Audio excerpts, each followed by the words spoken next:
Okay, so I am practicing after a long time. I don't know what I'm going to do.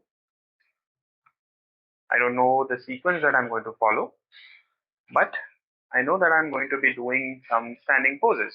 So maybe Trikonasana, Parshvakonasana. Let's see. Let's figure it out. Okay. So now I take a distance about 3.5 feet. Hands.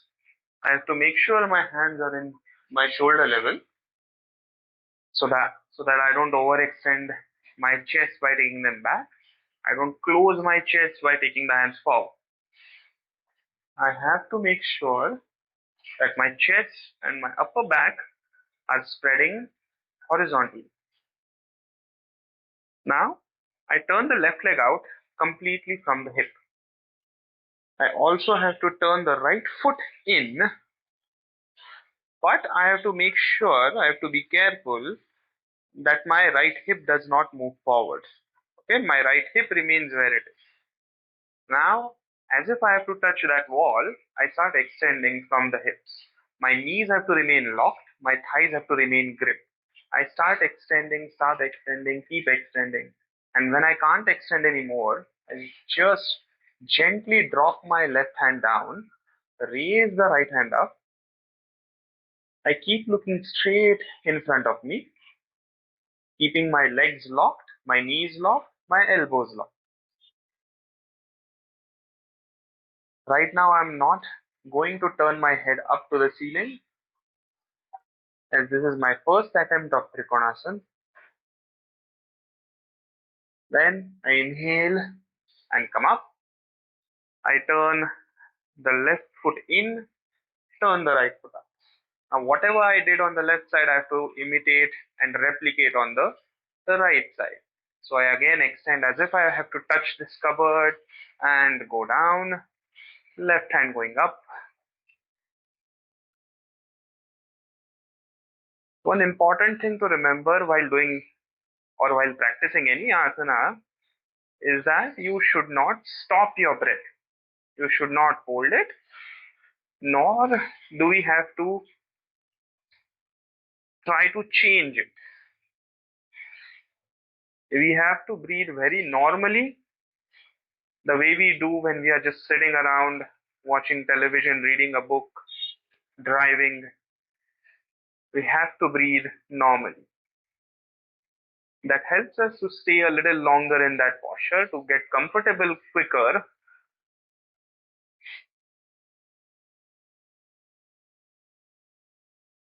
You inhale, come up. You turn so I turn my right leg in. I have to do it once again. So first round is always done for warming up.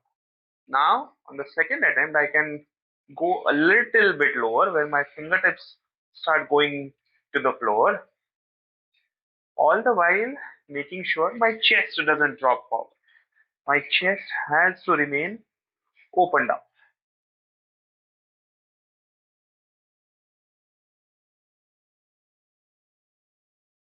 Inhale and come up.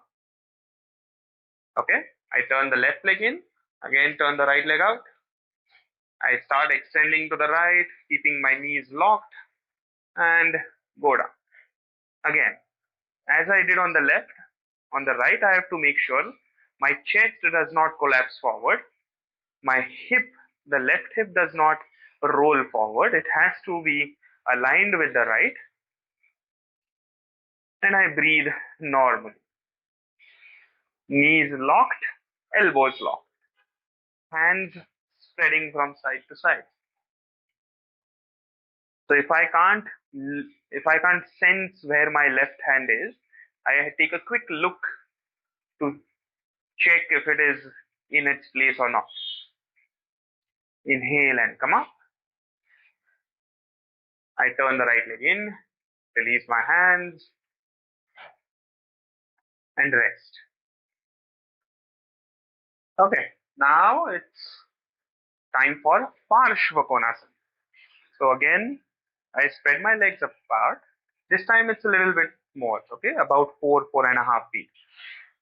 Again, my hands are stretched out in line with my shoulders, the similar way we did for Trikonasana. Again, I turn the left leg out. Now here in Parshvakonasana, my left knee has to bend like in Virabhadrasana too. So first my knee bends. I have to make sure that my shin is exactly perpendicular to the floor. My knee is exactly over the ankle, and the thigh, the femur bone, is parallel to the floor. So the knee is bent at a right angle. Now from here, like in Trikonasana, I start extending to the left as if I want to touch that wall. And when I can't extend anymore, I take the left hand down, and now my right hand, instead of being like in Trikonasana, it turns, the palm faces the floor, and my hand extends towards the wall. So this becomes Parshvakonasana. Breathe. I have to breathe normally. Again, I inhale, come up, turning the left foot in, turning the right leg out. Again, a quick Virabhadrasana 2, extending to the right, taking the right hand down, left hand over the ear. Parshvakonasana.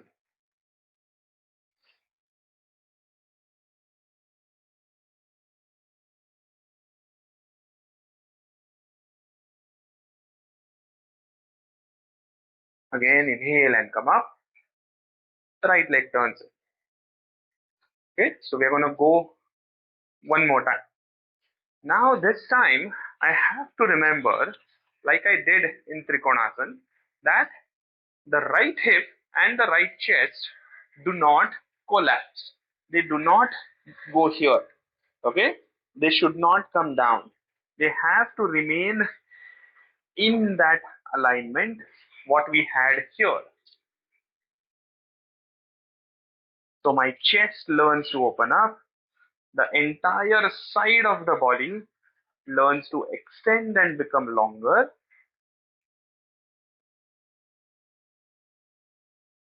Inhale and come up. And now on the right side.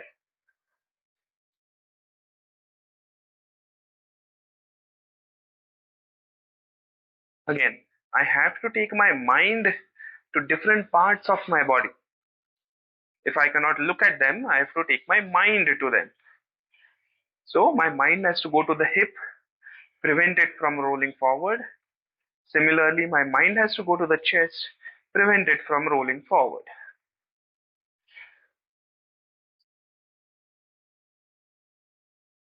Okay, now I turn the right leg in, make my feet parallel, relax my hands, and rest. So now I think I'm going for Ardha Chandrasana. Okay, for Ardha Chandrasana, I'm going to make it a little easier. I'm going to use a brick, okay, or a block, whatever you want to call it. So I have these two different kinds, a cork one and a wooden one. I generally prefer wood because it gives you a firm resistance, it gives you a firm support. Corks are good, they are a little soft, but I find they get pressed down a little bit, which is not exactly firm as a wooden block is. Okay, so for Ardha Chandrasana, again you start off with your legs apart.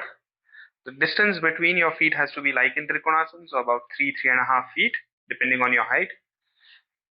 Okay, so to go to Ardha Chandrasana, the easiest or the safest way is first go to Trikonasana. Then you bend the left leg a little bit. Make sure the brick is about a foot or a foot and a half away from you, away from the foot. Now I have to bring my right leg closer so my left hand can take the weight. And then by transferring the weight on the left hand and the left leg, I start raising my right leg up. Okay, now again, I cannot see where my right foot is. It cannot be down here, okay, dropping like that. It has to be alert. It has to lift up. Again, I have to make sure my right chest is not rolling to the floor. It is facing forward or facing the front right now. I have to also make sure my foot lifts up at least in line with my hip, if not slightly higher up. And it's okay if you lose balance. It's fine. No one's going to judge you for it. So if you fall down, that's fine. Restart. So we land back in Trikonasana and then come up. Okay. Now one thing to remember while doing Ardha Chandrasana is the stronger the bottom leg. Okay, so since I'm going to do on the right, my right is the bottom leg, left is the top leg. So the stronger, the firmer the bottom leg is, the easier it is going to be to balance.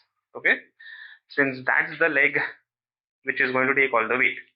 So again, on the right side, I first go to Trikonasana.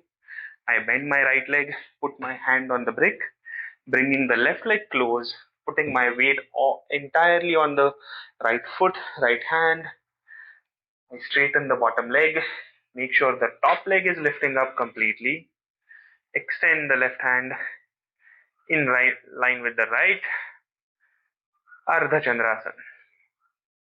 Again, I have to be aware of my left foot lifting up, left thigh lifting up in line with my hip. And most important, I have to breathe. I have to breathe normally.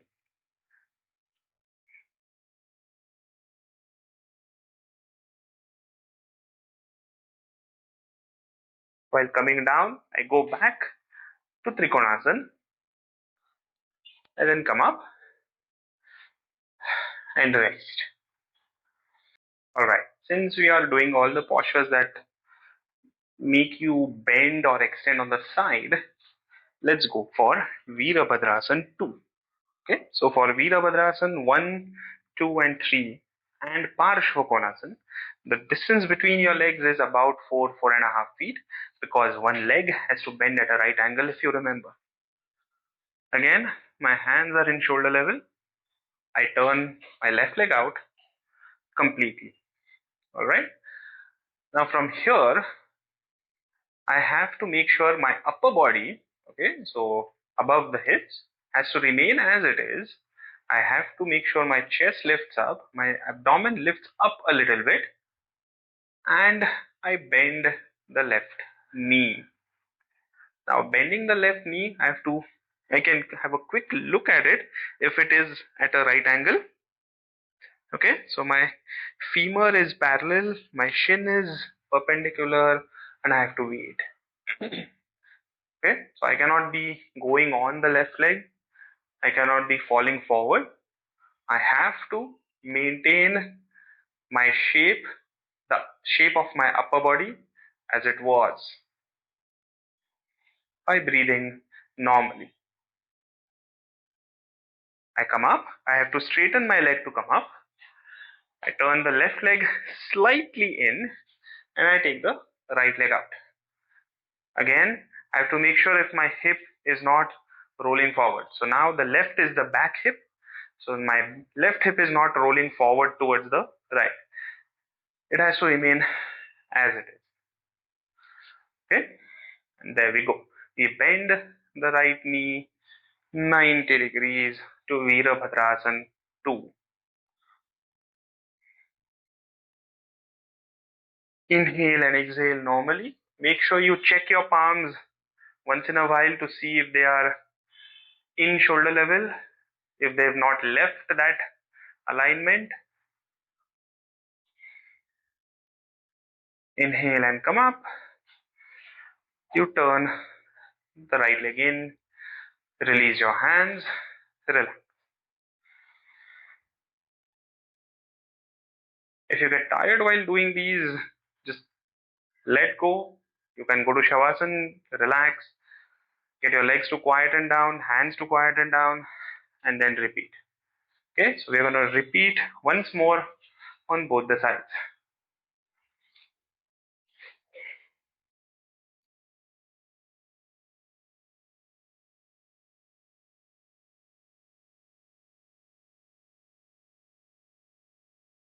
I have to keep looking at my body to see if it is maintaining its alignment. I am a beginner, so I have to look. If you are a little better abled than me, you can just take your mind into different places to check. So, without looking, if you can sense where your knee is, where your ankle is, where your shin is, great. But if I can't, or rather, since I can't, I have to look. Okay, I have to make sure this knee is straight, my hands are level before I conclude.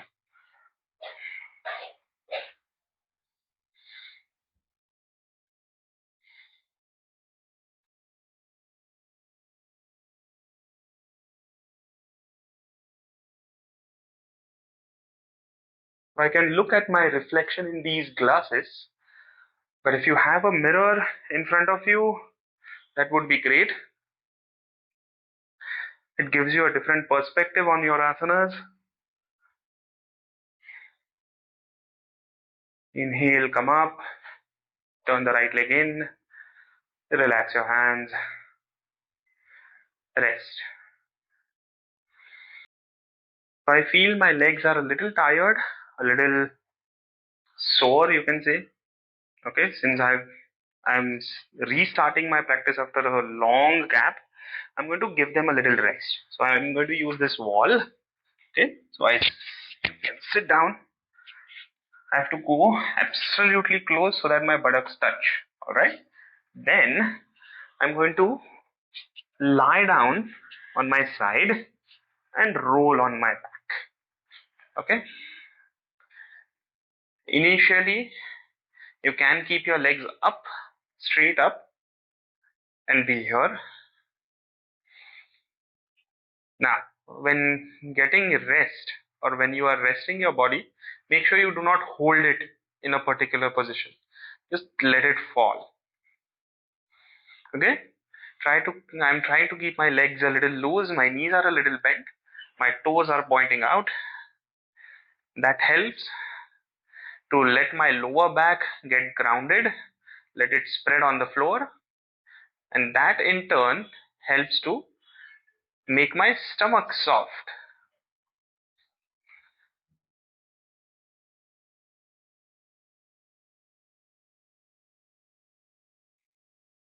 Now, if I want to change my leg position, I can either extend my legs out, like in Upavishta Konasana, and then try to hold it as much as possible. Now, the reason I am saying that is because the moment your legs come here, gravitational force starts pulling it down. Okay, so I start getting a stretch here, and then after some time, this stretch on the inner thighs, inner knees, it becomes a little unbearable. So I personally don't stay in this posture more than 3 or 4 minutes. Okay.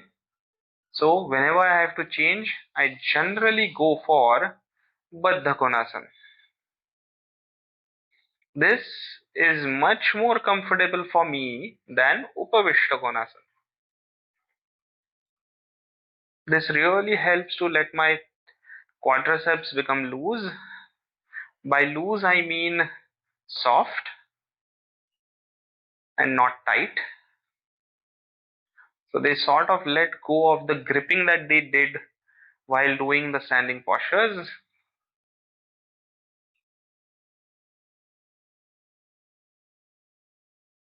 And then there's this another position that you can do is where you go to a very, very, very simple cross-legged position, which is also called as Swastikasana or Sukhasana.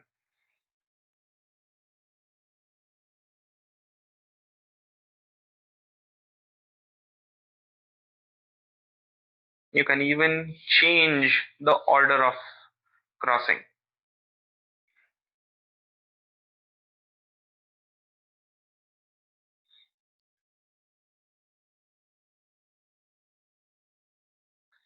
While resting, you have to make sure that you do not control your breath.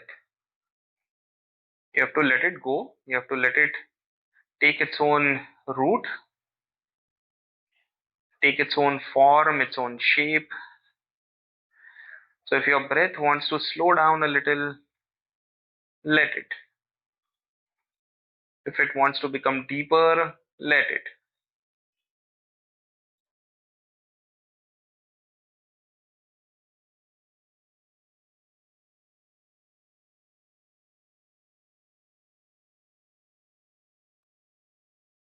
If you let your breath quieten down, it will in turn help your body and your mind to quieten down. When all these three things quieten down, the body, breath, and mind, we feel relaxed. Your hands can remain on your stomach, or you can lay them down on the floor, palms turned up.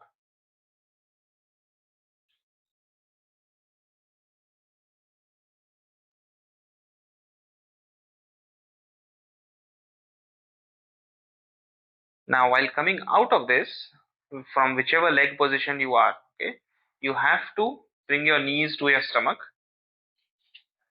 and roll to the side. And then come up.